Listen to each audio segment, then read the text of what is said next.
चिदानन्दरूपाय महाकालाय ते नमः। ईश्वराय नमस्तुभ्यं तत्पुरुषाय वै नमः। सद्योजात नमस्तुभ्यं शुक्लवर्ण नमो नमः। कालाग्निरुद्राय रुद्ररूपाय वै नमः।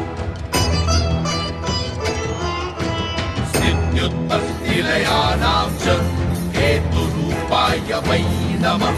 परमेश्वररूपस्त्वं नील एवं नमोऽस्तु ते।